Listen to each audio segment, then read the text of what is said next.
Hey guys, Zach with Half Pace Outdoors. Today we are going to be taking a look at one of the Holtzman Gorilla Survival cards.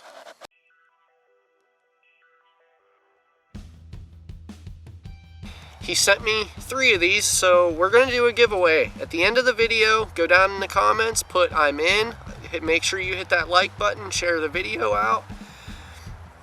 Make sure you're subscribed to the channel, and we're going to give 2 of these away. So Nathan Holtzman reached out to me recently, asked if I'd be willing to test one of these, kind of give it a review. So yeah, let's take a look at this thing, see what all comes on it, and then talk about some performance and things like that. And we'll give some of these parts a little test, see how well they do. Some things we'll not be able to test right now because survival versus legality issues for creating a video like this, but we will cover what we can. And then you know, later on down the road we'll be taking more parts off this and using them accordingly as we're out doing things. So definitely make sure you guys go down there and subscribe so that we can get the full in-depth use on how well some of these things perform, because let's face it, we just can't do that all in one video. I mean, the main things I think he was really worried about testing was the saw and the knife, and a little bit of perspective on each of these tools. First off, this little backing is magnetic, so that as you pop pieces off, they can stick right back on there, and they're held on magnetically. You don't have to worry about the sticky backing wearing off, like is the case with the Grim Survival cards. At least some of the older ones that I have, they have like a stick back instead of magnetic, so it kind of wears off over time. Alright, so this one comes with, it's got a saw that's got 2 blades on it. You know, you got your wood cutting blade, and then you got this finer blade up top that's meant for things like plastic. I would not count on these to cut steel. You have the 3 needles here, here, and here. You got a little knife. You've got some dual style hooks, and then you've got some of your regular style hooks. These are about the equivalent of size 6 hooks for like panfish. And then you've got these 3 little fishing lures, and I mean, comparison into the size of my finger, that's how big your fishing lures are. So they're panfish equivalent size, and in a survival situation, that's kind of what you're going to be going after more, is panfish over. I mean, you're going to want as big a fish as you can catch, but you're going to be able to catch numerous panfish easily, and that's what these kind of things are geared more towards. Now there's some arrowheads on here. He's got 2 arrowheads of this style, and then these 2 right here are also arrowheads. They're just a different style. And then you have,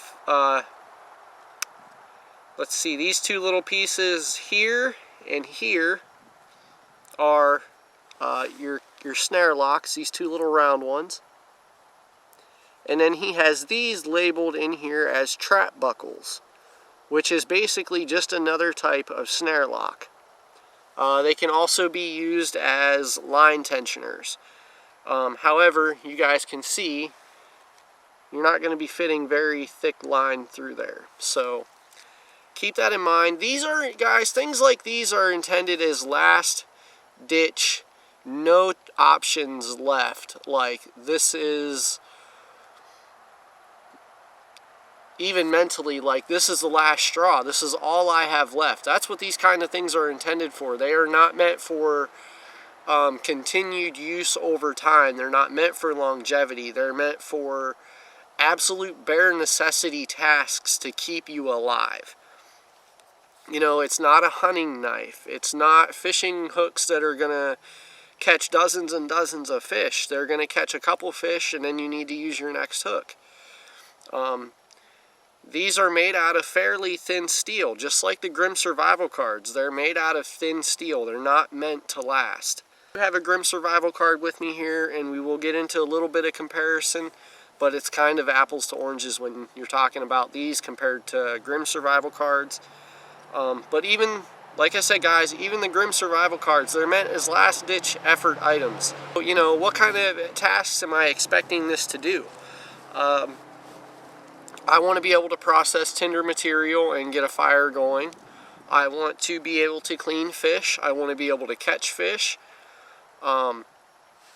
If somebody out there has the capability of building a small survival bow and arrows, then maybe the arrowheads will come in handy. My first thought for those is double them up and make a frog gig out of it.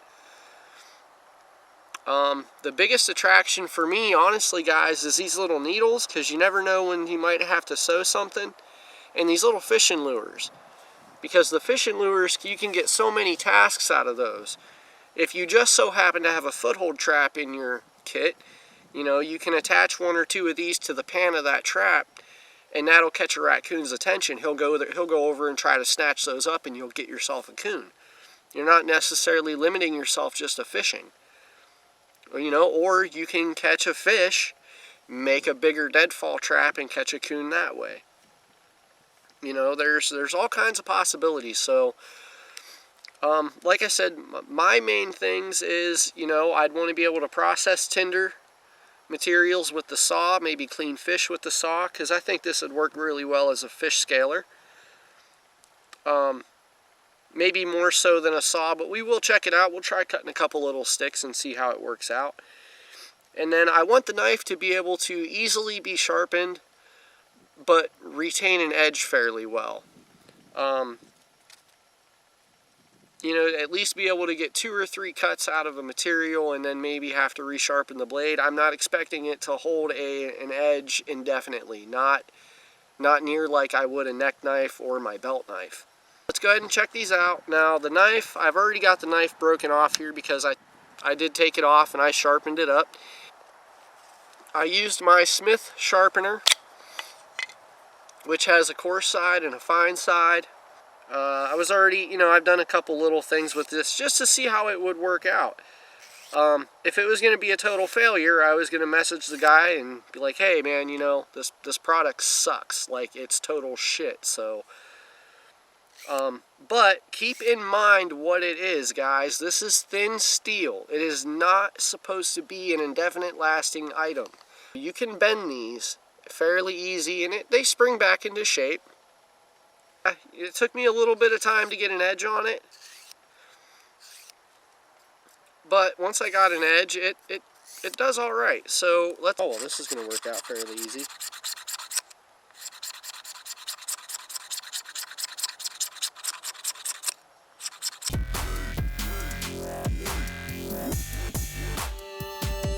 Now when you get these sharp guys, this thing is like a little razor blade.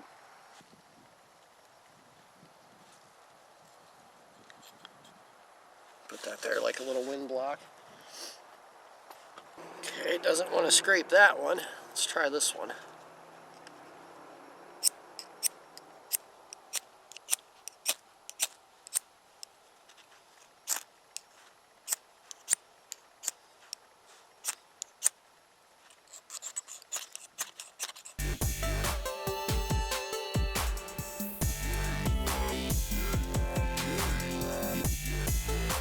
So what's happening is I'm getting like a little dull edge and it's just not wanting to throw the sparks as nice, and I'm having to find different spots to use.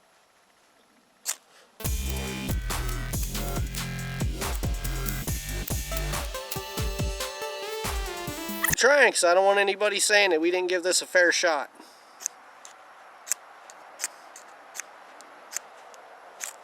Tell you what, let's break this saw tool off.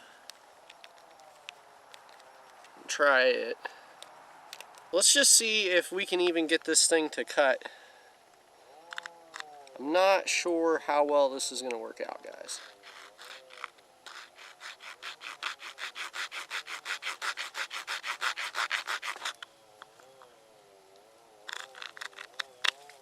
I mean, hey, it's technically cutting.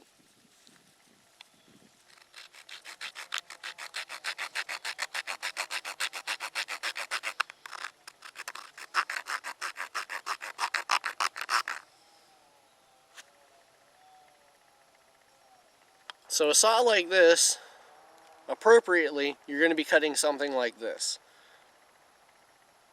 Energy-wise,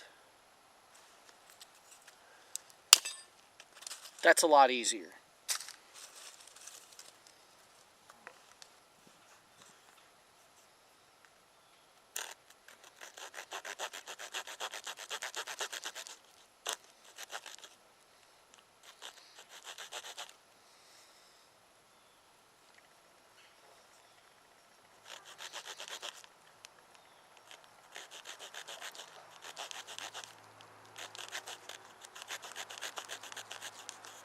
So it's going through. It is going through. That's the thing, when you get into stuff like this, it's just so small to hold. Like you can...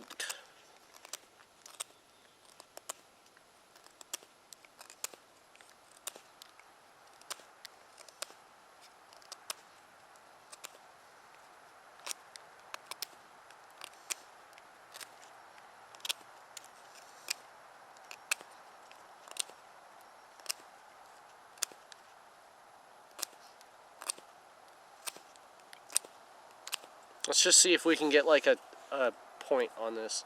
You know, like a stake point.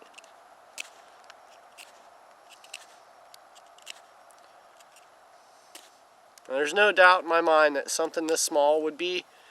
You'd be able to process some panfish with it. You'd be able to process really just about any kind of fish with it.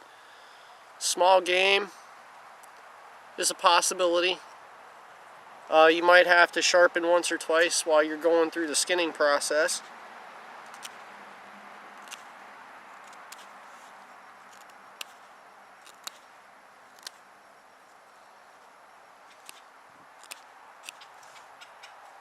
That'd be sufficient for a stake point.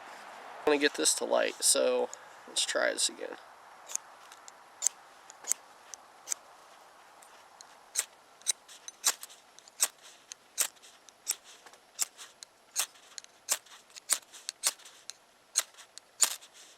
There we go. See, you could start a fire with these. Needles do come with fairly sharp tips on them. The hooks come with decent points. You could probably file the hooks a little bit sharper on a rock or a multi-tool file if you happen to have one. The way that these are meant to be used, the way the fishing lures and the hooks are meant to be used, is they connect to each other with a little bit of fishing string. You know, they don't clip on, you tie them together. So they're meant to be very basic things. An idea for these is to maybe take 10 yards of fishing line and wrap your fishing line around the entire card. Wrapper, I have some concerns, okay?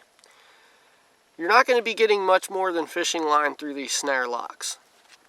As a kid, I tried snaring with fishing line a few times. It does not work. The coons just break them off, and then you end up with a coon that's got fishing line around its neck for a period of time, or litter in the woods. Same as these trap buckles. I mean, the holes are fairly small. You might be able to get 20-pound test line through there. It's going to be a little bit of a challenge, but last-ditch effort. You know, you have no other choice. Squirrel snares would be a good idea for those, or maybe like a bird pole. This is one of the Grim Survival Surf and Turf cards from back in the day. This is one of the older ones. I'm going to pull the lockpick off of here just to give you guys a little bit of a comparison in thickness, alright? Which is, it's going to be kind of hard to do on a camera. The Grim cards are just a little bit thicker.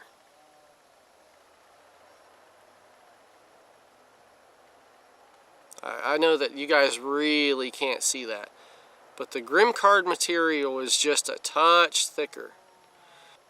But they still bend too. Oh look, I can snap the lockpick right in half on that one. Okay, well if I can do that.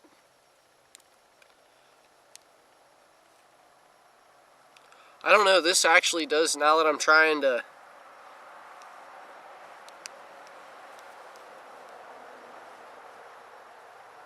That's not going to snap the same. before anybody gets into it, I know thicker, thin, but material that way. The Grim cards are a little bit thicker, but oh hey, that actually throws a lot better sparks than the knife did. The little metal or plastic cutting teeth on the saw,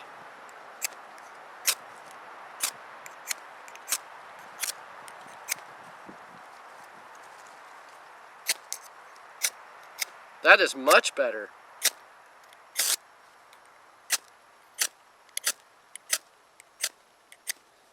Hey, tip guys, on the Holtzman survival cards, use the saw for striking your ferro rod. It works better than a knife and you'll save your knife. Take a look at how well this thing will cut cordage real quick. I do have a little bit of cordage in my very minimal kit down here with me today. This is really about the only other task that I would expect something like this to do.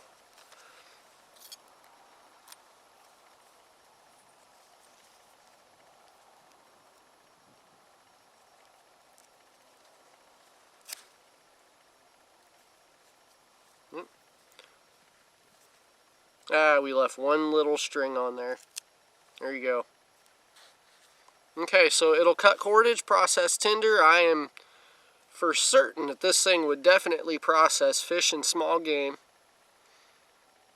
Okay guys, so with it in mind that these are thin steel, they're not tools made to last. This is going to be a last-ditch survival effort item. It's not going to be a bad thing to have with you. It's not going to be something horrible to have in your pack. It weighs next to nothing.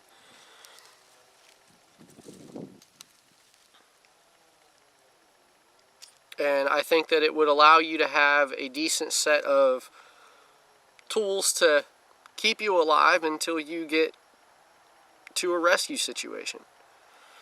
Alright guys, I'm Zach from Half Pace Outdoors. Thanks for coming along. If you want in on the giveaway to be one of 2 winners, make sure you go down there in the description. Just put I'm in, share the video out, and give us a like. I will see you all on the next one, and we will give these away in about a week. As always guys, find your way.